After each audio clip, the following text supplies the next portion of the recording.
अगर आज के बाद तूने मेरे सामने जुबान चलाई ना तो मैं भूल जाऊंगा कि तू मेरा छोटा भाई है।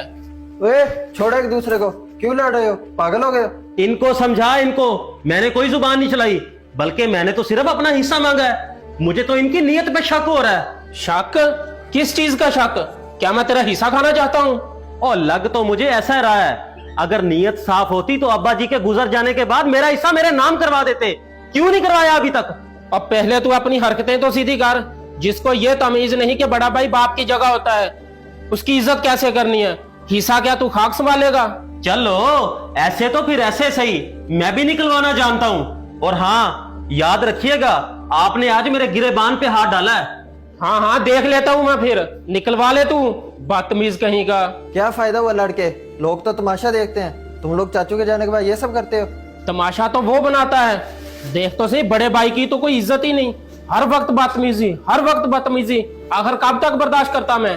छोटा भाई है वो तुम्हारा, ठीक हो जाएगा आहिस्ता आहिस्ता। वैसे मैं अब्बू को भी कहता हूँ उसे बुला के समझाएं। आहिस्ता आहिस्ता, समझ ही न जाए ताया अब्बू की बात को। जो अपने बड़े भाई की नहीं सुनता वो किसी और की क्या सुनेगा? मैं तुझे बता रहा हूँ कि अगर इसकी यही हरकतें रही ना तो मैं इसे घर में घुसने नहीं दूंगा। अच्छा मैं देखता हूँ, करता हूँ कुछ।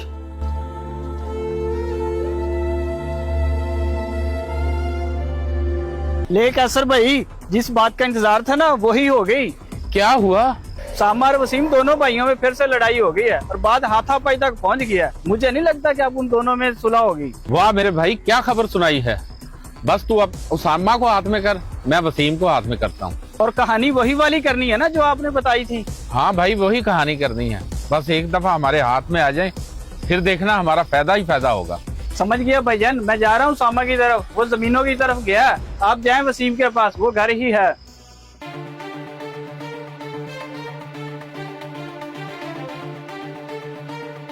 बड़े अफसोस की बात है, मोहल्ले में लोग बातें कर रहे हैं कि छोटा भाई तेरी इज्जत नहीं करता। बस यार, ये तो होना ही था। क्या करूं, मुझे तो खुद समझ नहीं आ रही। मैं जितना भी समझाता हूँ उसे तो मेरी बात की समझ ही नहीं आती।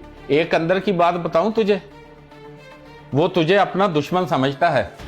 वो चाहता है कि सब कुछ वही रख ले, तुझे कुछ ना मिले। लग तो मुझे भी अब ऐसा ही रहा है। वो जैसा रवैया अब मेरे साथ रखता है, ऐसे कैसे खींच लेगा वो सब कुछ? बाप उस अकेले का तो नहीं था, मेरा भी तो था ना। यार तुझे मैं यही तो समझाने आया हूँ। वो समझता है सारी जायदाद का मैं अकेला वारिस हूँ। यार तेरा भी तो हक है। वैसे अब तेरा क्या मशवरा है? ऐसा क्या करना चाहिए जिससे उसकी अकल ठिकाने आ जाए? सही कह रहा है तू। वो भाई नहीं दुश्मन है मेरा। अब जैसा तू कहेगा वैसा ही करूंगा मैं। एक है वकील मेरा जानने वाला, उससे बात करके मैं तेरे सारे कागजात तैयार करवा लेता हूँ। और तेरे बड़े भाई के अंगूठे किस तरह और कब लगवाने, इसका भी हल है मेरे पास। बस तुझे मैं फोन करके जब बुलाऊं फौरन आ जाना। इसका हल भी है मेरे पास। एक वकील है मेरे जानने वाला, उससे बात करके मैं सारे कागजात मुकम्मल करवा लेता हूँ। फिर तेरे छोटे भाई के अंगूठे कब और कैसे लगवाने हैं, इसका हल भी है मेरे पास। बस तुझे जब कॉल करके मैं जहां बुलाऊं तू आ जाना। अब जैसा तू कहेगा मैं वैसा ही करूंगा। इसकी अकल तो अब ठिकाने आएगी। और बेफिक्र हो जा तू, इस भाई को तो मजा अब मैं चखाऊंगा। हाँ वसीम, आजा मेरे घर, तेरा शिकार तैयार है।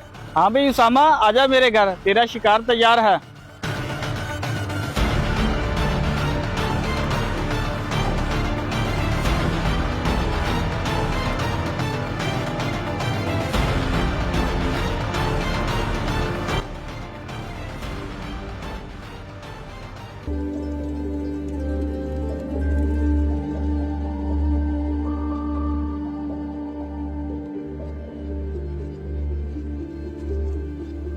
ये क्या, मुझे क्यों बांध रखा है इसके साथ? वो कहानी सुनी थी ना, बिल्लियों की लड़ाई में बंदर ले गया रोटी, वही हिसाब हुआ है तुम लोगों के साथ। क्या मतलब है तुम्हारा? कौन सी रोटी? मतलब ये कि तुम दोनों भाइयों की लड़ाई का फायदा हम दोनों को हुआ है।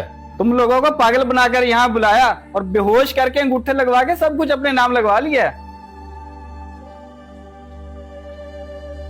अब तुम लोगों के पास कुछ नहीं बचा। इतना बड़ा धोखा हमारे साथ, हम छोड़ेंगे नहीं तुम्हें, देख लेना।